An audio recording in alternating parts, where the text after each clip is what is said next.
فوت ہو جائیں اور بیویاں چھوڑ جائیں وہ عورتیں اپنے آپ کو 4 مہینے اور 10 دن عدت میں رکھیں، تو جو اچھائی کے ساتھ وہ اپنے لیے کریں اس میں تم پر کوئی گناہ نہیں، اور اللہ تعالیٰ تمہارے ہر عمل سے خبردار ہے۔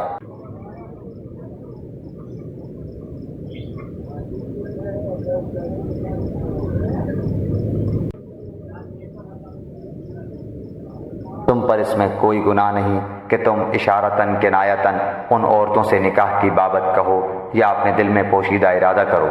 اللہ تعالیٰ کو علم ہے کہ تم ضرور ان کو یاد کرو گے، لیکن تم ان سے پوشیدہ وعدہ نہ کر لو۔ ہاں یہ اور بات ہے کہ تم بھلی بات بولا کرو، اور عقد نکاح جب تک کہ عدت ختم نہ ہو جائے پختہ نہ کرو۔ جان رکھو کہ اللہ تعالیٰ کو تمہارے دلوں کی باتوں کا بھی علم ہے، تم اس سے خوف کھاتے رہا کرو، اور یہ بھی جان رکھو کہ اللہ تعالیٰ بخشش اور حلم والا ہے۔